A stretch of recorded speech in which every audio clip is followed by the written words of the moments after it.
गोदी मीडिया जिस ढोल नगाड़े के साथ में आपको बता रही थी कि इस वक्त में तो मोदी जी की लहर चल रही है, आंधी चल रही है, और यह बता रही थी कि 195 उम्मीदवारों की जो लिस्ट बताई गई है उसमें से 160 जीत रहे, 170 जीत रहे हैं। लेकिन असल तस्वीर मैं आपको दिखाने वाला हूं। असल तस्वीर यह है कि इस वक्त में बीजेपी के 3 बड़े कद्दावर नेताओं ने चिट्ठी लिख करके यह कह दिया कि हम चुनाव नहीं लड़ने वाले हैं। 24 घंटे के अंदर अंदर हुआ ये सब कुछ, और एक नेता ने अपना टिकट वापस कर दिया है, और उसके साथ साथ एक और बड़े नेता जो कि उप मुख्यमंत्री है बीजेपी के, उन्होंने यह कह दिया है कि मैंने उम्मीदवारी अपनी पहले जताई थी, लेकिन मैं अब अपनी उम्मीदवारी नहीं जता रहा हूं, मैं अपनी उम्मीदवारी वापस ले रहा हूं। और इसके साथ साथ एक और बड़ी खबर मैं आपको बताने वाला हूं बिहार से। बिहार में बीजेपी के 2 सहयोगी वो नरेंद्र मोदी जी की ना रैली में आए और ना ही उन्होंने सोशल मीडिया के ऊपर नरेंद्र मोदी जी के स्वागत के अंदर कोई पोस्ट डाली। तो है ना बड़ी खबर और हिला देने वाली खबर। एक के बाद एक ऐसी फहरिस्त है बीजेपी में इस वक्त जो टेंशन पैदा कर रही है। मोदी अमित शाह जी की रातों की नींद खराब कर रही है, क्योंकि चुनाव से पहले हर छोटी से छोटी चीज वो मायने रखती है। और अगर चुनाव में या चुनाव से ठीक पहले अगर चीजें एक बार उखड़ने लग जाएं तो परसेप्शन बदलने में वक्त नहीं लगता है। किस तरह से कौन कौन से नेताओं ने चिट्ठी लिख करके कहा है कि हम चुनाव नहीं लड़ेंगे, कौन से वो नेता हैं जो मोदी जी की ना रैली में आए, सहयोगी पार्टनर हैं, ना रैली में आए और ना पोस्ट डाल रहे हैं, और कौन से उप मुख्यमंत्री ने अपनी उम्मीदवारी वापस ले ली है, ये मैं आपको बताने वाला हूं। और खबर जो है मैं शुरुआत करूंगा बिहार से। बिहार में महागठबंधन की रैली की मैं जिक्र नहीं करने वाला हूं, ना ही वो तस्वीरें मैं आपको दिखाने वाला हूं, क्योंकि वो तस्वीरें आपने देखी हैं, दिन भर लाइव जो है चैनल के ऊपर खबरें चली हैं। मैं बात कर रहा हूं कल की नरेंद्र मोदी और नीतीश कुमार की रैली की। नरेंद्र मोदी और नीतीश कुमार मौजूद थे औरंगाबाद में और बेगूसराय में, 2 जगह मौजूद थे। लेकिन अगर कोई नरेंद्र मोदी जी के साथ में मौजूद नहीं था तो 2 नेता मौजूद नहीं थे, चिराग पासवान और उपेंद्र कुशवाहा। ये 2 नेता ना ही नरेंद्र मोदी जी के साथ मंच पर आए, उस कार्यक्रम में आए, और ना ही पोस्ट इन्होंने दी। मैं खबर जो है वो आपको इसकी बता रहा हूं, खबर के साथ में आपको ये खबर जो है दिखा रहा हूं। देखिए, पीएम मोदी की रैलियों में साथ नहीं दिखे चिराग पासवान और उपेंद्र कुशवाहा। बिहार एनडीए में क्या चल रहा है?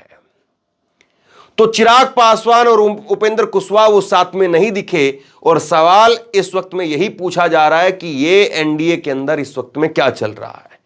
बीजेपी को कवर करने वाले जो पत्रकार हैं, जो दिन भर गुणगान करते हैं, वो भी इसको लेकर के अब सोशल मीडिया पर पोस्ट डाल रहे हैं कि बिहार में एनडीए के अंदर सब कुछ ठीक नहीं है। मैं खबर थोड़ा विस्तार से आपको दिखाता हूं। प्रधानमंत्री नरेंद्र मोदी के बिहार दौरे के दौरान बीजेपी और जेडीयू ने एकजुटता दिखाने की कोशिश की, मगर लोकसभा चुनाव से पहले बिहार एनडीए में सब कुछ ठीक नहीं चल रहा है। पीएम नरेंद्र मोदी के हनुमान कहे जाने वाले लोजपा रामविलास के मुखिया चिराग पासवान ने प्रधानमंत्री की रैलियों से दूरी बनाई। वहीं राष्ट्रीय लोक मोर्चा के मुखिया उपेंद्र कुशवाहा ने भी औरंगाबाद बेगूसराय रैली की सभा में नजर नहीं आए। दोनों ही नेता ने पीएम मोदी का सोशल मीडिया प्लेटफॉर्म पर पोस्ट शेयर कर भी स्वागत नहीं किया, जबकि मुख्यमंत्री नीतीश कुमार, केंद्रीय मंत्री पशुपति पारस और पूर्व सीएम जीतन राम मांझी समेत एनडीए के अन्य नेता पीएम की सभाओं में शामिल हुए। तो ये खबर चौंकाती है या आपको नहीं चौंकाती है? मुझे ये खबर जो है वो आहट लग रही है। एक आहट लग रही है कि बीजेपी में एनडीए के अंदर कहीं फूट ना पड़ जाए। देखिए, चिराग पासवान की एक अपनी समस्या है, उनके चाचा के साथ में तालमेल, क्योंकि पहले चाचा के साथ में पार्टी जो है उनको दे देनी पड़ी।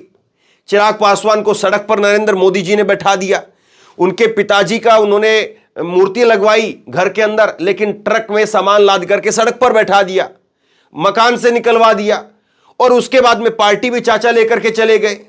और अब जो है वो एक हाजीपुर की सीट है, और उस सीट को भी अगर चाचा लेकर के चले गए तो फिर चिराग पासवान के पास बचेगा क्या? और चिराग पासवान कह रहे हैं कि अंतिम लड़ाई, नाक की लड़ाई, अगर यह भी नहीं जीत पाया, और दूसरी बड़ी बात यह है कि हाजीपुर के अलावा किसी और सीट पर अगर चिराग पासवान को उतार दिया जाता है तो वो लड़ पाएंगे, जीत पाएंगे? इसमें अपने आप में उनको सवाल है कि एक अगर किसी और सीट पर जो है उम्मीदवारी मिल गई तो वहां पर क्या होगा, इसको लेकर के चिराग पासवान खुद जो है वो चिंतित है। तो अब सवाल यह है कि जिस तरह से अभी माहौल एनडीए का नजर आ रहा है वो सही नहीं है। उपेंद्र कुशवाहा, चिराग पासवान, ये दोनों नीतीश कुमार के साथ में ठीक ट्यूनिंग नहीं बना पा रहे हैं, और ये दोनों जो हैं अगर इधर आ गए, इंडिया गठबंधन में आ गए, तो सोचिए फिर तस्वीर क्या बनेगी। ये अपने आप में एक बड़ा सवाल है। अब इसके साथ में 3 बड़े नेता जो चिट्ठी लिख करके, संदेश भेज करके प्रधानमंत्री नरेंद्र मोदी को, अमित शाह को, जेपी नड्डा को, यह कह रहे हैं कि हम चुनाव नहीं लड़ना चाहते साहब। ये 3 बड़े नेता जिनकी चर्चा हो रही है, ये भी आप देखिए। और ये तीनों नेताओं को लेकर के इस वक्त में बात चल रही है कि ये 3 बीजेपी के विकेट रिटायर हो गए हैं। लोकसभा चुनाव से पहले 3 नेताओं ने संन्यास का ऐलान कर दिया है।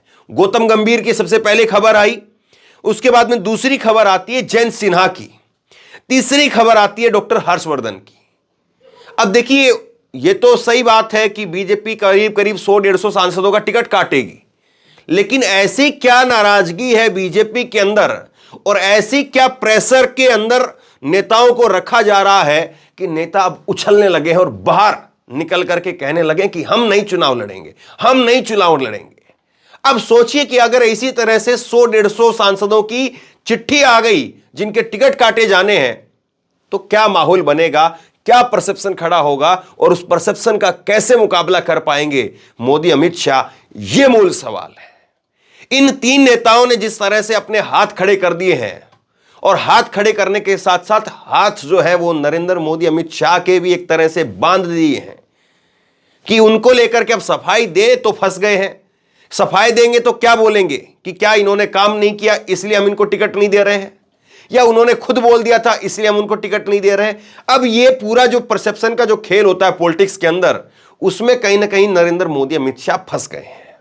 ये साफ तौर पर जो है तस्वीर के माध्यम से आप समझ सकते हैं, जिस तरह से एक के बाद एक इन सांसदों की चिट्ठी आ रही है। और जब गंभीर की आई थी तभी मैंने कहा था कि ये बीजेपी में क्या पहला विकेट गिरा है या और विकेटों की झड़ी लगने वाली है। 3 आ गए हैं सामने, और तीनों वो नेता है जो कद्दावर नेता है, तीनों वो नेता है जिनकी अपनी एक पहचान है। कोई ऐसा नेता नहीं है कि जिसकी बगैर पहचान के जो है वो बात कर रहा हो। कोई ऐसा नेता नहीं है कि जिसको जो है वो लोग जानते नहीं हो, या लोग मान रहे हो कि नहीं अब ये इस बार जो है इनकी दाल गलने वाली नहीं है। ये तीनों वो नेता हैं, लेकिन इनको काट दिया गया है।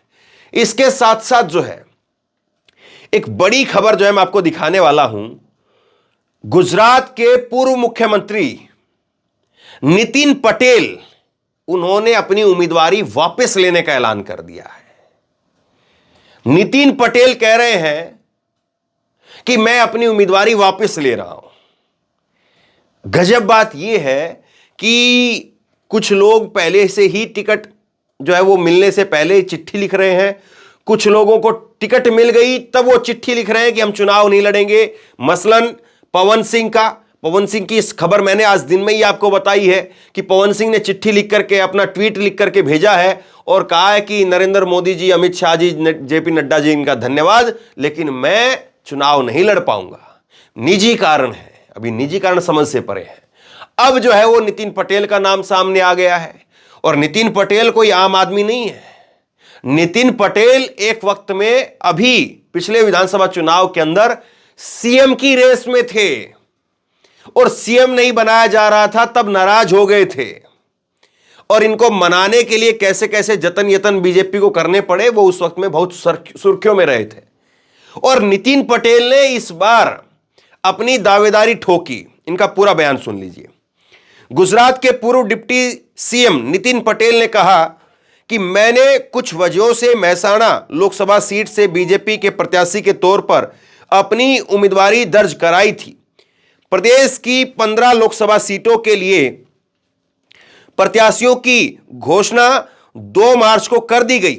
मेहसाणा लोकसभा सीट को लेकर के उम्मीदवार की चयन की प्रक्रिया अभी भी जारी है। उससे पहले मैं बीजेपी उम्मीदवार के तौर पर अपनी उम्मीदवारी वापस लेता हूं। यह बयान है गुजरात के एक बड़े पटेल नेता नितिन पटेल का। कई विधायक जो है वो इनके संपर्क में हमेशा रहते हैं और खुद जो है, मैंने बताया आपको कि एक वक्त में मुख्यमंत्री की दावेदारी ठोक रहे थे, लेकिन आज देखिए मुख्यमंत्री की दावेदारी तो छोड़ी, आज सांसदी की दावेदारी भी वापस लेनी पड़ रही है। और ये जिस तरह से तस्वीर उभर रही है, जिस तरह से ये हालात बन रहे हैं, ये हालात ये बताने के लिए काफी है कि बीजेपी में सब कुछ सामान्य तो नहीं है। अब ऐसे में सबसे बड़ा, सबसे अहम सवाल कि मोदी और अमित शाह जी कैसे उस परसेप्शन को बना करके रखेंगे जो लगातार अभी गढ़ने का काम कर रहे थे कि अब की बार 400 पार। ये जो परसेप्शन उछाला जा रहा था बार बार, और उस परसेप्शन पर पलीता लगाने का काम कर रहे हैं कौन? इन्हीं की पार्टी के नेता, इन्हीं के पार्टी के मौजूदा सांसद या सांसदी के भावी उम्मीदवार या जिनको टिकट मिल गया है वो। तो ये लोग जो बीजेपी के अपने लोग हैं, वही लोग बीजेपी को पलीता लगा रहे हैं इस वक्त में। अब सोच करके देखिए कि बड़ा शादी ब्याह का माहौल है, बड़े ढोल बाजे के साथ में जो है सारा काम हो रहा है, बताया जा रहा है कि देखिए ये वो फलाना ऐसा वैसा ये ऐसा सब कुछ चल रहा है। और उस बीच में जो है खबर आ जाए, उस बीच में खबर आ जाए कि साहब उधर से उन्होंने मना कर दिया है, इधर से इन्होंने मना कर दिया है, उधर से ये हो गए है, उधर से वो हो गया है, मामला किरकिरा हो जाता है। अब कोई कहेगा कि नहीं, शादी में तो अक्सर जो है फूफा रूसते ही हैं, कुछ ना कुछ जो है फूफा रूठते ही हैं, और वही जो है उसी तरह से कुछ लोग ये यहां पर भी रूठ रहे हैं। बात इतनी नहीं है, बात यह है कि बीजेपी में अभी तक कोई चूं तक नहीं बोल पा रहा था। जिस गुजरात से नितिन पटेल अपनी उम्मीदवारी वापस लेकर के एक चोट मारने का काम कर रहे हैं, एक साइलेंट चोट मारने का काम कर रहे हैं, गुजरात में पूरी सरकार बदल दी गई, मुख्यमंत्री पूरा कैबिनेट उठा करके बदल दिया गया और किसी की चू तक नहीं सुनाई दी। उत्तराखंड में, हिमाचल में इसी तरह का पैटर्न जो है वो अलग अलग राज्यों में देखने को मिला, लेकिन किसी की चू तक निकली नहीं। और अब दिल्ली के अंदर जो है वो एक सांसद का टिकट बचा है, सिर्फ मनोज तिवारी का, बाकी सब खत्म। और उसमें गौतम गंभीर बोल पाए। परवेश वर्मा का मैं आज सुबह जो है ट्वीट देख रहा था, परवेश वर्मा जो है वो बधाई दे रहे हैं कमलजीत सहरावत, जो कि उनके वहां से अब उम्मीदवार बनाई गई है। मतलब कि पता है कि भैया अपना हाथ जोड़ो, साइड में रहो, 2-4 साल बाद में फिर देखेंगे, मौका मिल गया तो ठीक है, वरना शांत रहो। तो बीजेपी के अंदर इस वक्त में जो माहौल दिखाई दे रहा था कि नील बटे सन्नाटे के दौर में बीजेपी चल रही है और कोई चू तक नहीं बोल पा रहा है, और ऐसे में अगर जगह जगह से लीकेज हो रही है, यहां से लीकेज, यहां से लीकेज, वहां से उस नेता ने ये कह दिया, यहां से इस नेता ने ये बोल दिया, वहां से उस नेता ने इस्तीफा दे दिया, उसने टिकट वापस कर दी, ये जो खबरें निकल निकल करके सामने आ रही है, बड़ी गहरी चोट जो है वो बीजेपी के ऊपर इससे पड़ रही है।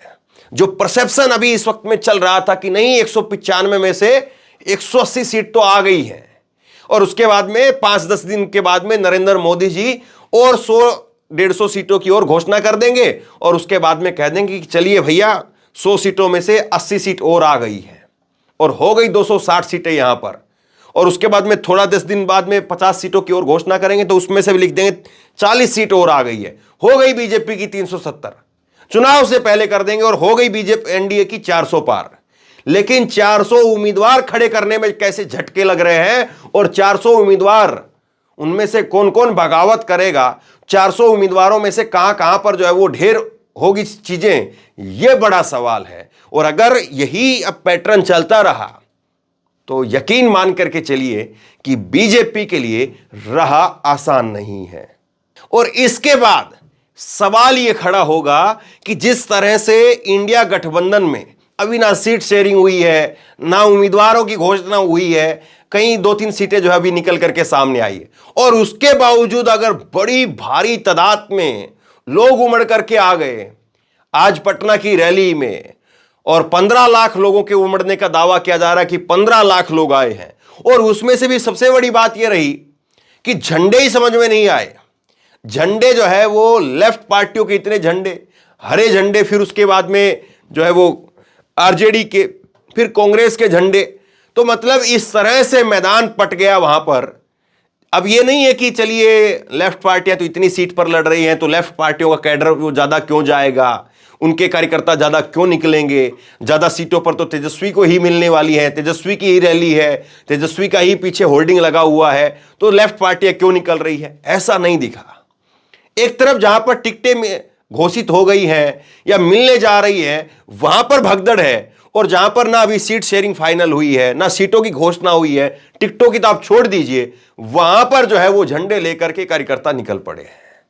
तो चुनाव नेता नहीं लड़ते हैं, चुनाव नेता के बजाय कार्यकर्ता लड़ता है। और कार्यकर्ताओं में जोश तभी दिखाई देता है जब उसको लगता है कि नहीं, जमीन पर कुछ जो है वो उनके हक में है। वरना अक्सर मैं देखता हूं, कई बार मैंने देखा है कि लोग जो है वो पार्टियों की बुराई करते रहते हैं और कार्यकर्ता वहां पर नीची गर्दन करके चुपचाप सुनता रहता, चूं तक नहीं करता है, क्योंकि उसको पता है कि अगर मैं बोलूंगा तो मैं भी एक्सपोज हो जाऊंगा और ये सारे लोग मुझे गरियाने लग जाएंगे। तो ऐसे में इस वक्त में जो इंडिया को लेकर के कहा जा रहा था कि नहीं कहीं 3-13 में ही नहीं है, वो इंडिया आज की तारीख में ऐसा लग रहा है कि बीजेपी भले ही टिकट घोषित करके, उम्मीदवार जो है उनकी घोषणा करके अपने आप को आगे दिखाने की कोशिश कर रही हो, लेकिन चुनाव खत्म नहीं है। जिस तरह से दिखाया गया कि ये तो चुनाव ही खत्म है। जब एक पार्टी 400 सीट जीतने का पहले ही दावा कर दे और एक पार्टी कह दे हमारी तो आ ही रही है 400 सीटें, तो चुनाव तो खत्म हो ही गया। कभी चुनाव तो तभी बनता है ना जब 10-20 सीटों का, 50-60 सीटों का, 100 सीटों का जो है वो अंतर हो। अब 400 में से 272 कैसे जो है इतना होगा। लेकिन अब लोगों को यह पता चल रहा है कि ये चीजें जो है वो बदल रही है। और बिहार से आज एक नारा निकला है, बिहार में आज एक नारा निकला है। नारा यह दिया गया, तख्त बदल दो ताज बदल दो, तख्त बदल दो ताज बदल दो, जुमलेबाज और पलटू की सरकार बदल दो। यह नारा बिहार से निकला है। और इस नारे का मैसेज आप समझ सकते हैं कि लोकल और नेशनल दोनों को मिलाकर के दोनों जगह पर अटैक हो रहा है। कि नेशनल पर जुमलेबाज जो है वो नरेंद्र मोदी जी के लिए कह दिया गया और पलटू राम नीतीश कुमार के लिए कह दिया गया। तो ये कॉम्बिनेशन के साथ में अगर इंडिया गठबंधन आगे बढ़ता है कि लोकल प्लस नेशनल दोनों जगह से वोकल होकर के अगर आवाज आती है, तो फिर जो है वो चुनाव का रंग अलग देखने को मिलेगा। और चुनाव का रंग जब अलग होता है तो फिर ऐसे में अंदाजा जो लगा रहे हैं लोग, वो बहुत बार ऐसा होता है कि गलत भी साबित हो जाता है। इंडिया शाइनिंग होते होते सरकार गिर भी जाती है। तो बहरहाल आप क्या सोचते हैं नीचे कमेंट बॉक्स में लिख करके जरूर बताइए। इस वीडियो को खूब शेयर कीजिए, लोगों तक पहुंचाइए, और इसी तरह की तमाम खबरों के लिए ऑनलाइन न्यूज इंडिया को सब्सक्राइब कीजिए। साथ में जो बेल आइकन है घंटी उसको जरूर दबाइए, ताकि जैसे ही कोई खबर अपलोड करें उसकी नोटिफिकेशन सीधे सबसे पहले आपको मिल सके। अगर ये वीडियो फेसबुक पर देख रहे हैं तो फेसबुक पर हमारे पेज को लाइक कीजिए, फॉलो कीजिए और इस खबर को शेयर कीजिए। आपका बहुत बहुत धन्यवाद।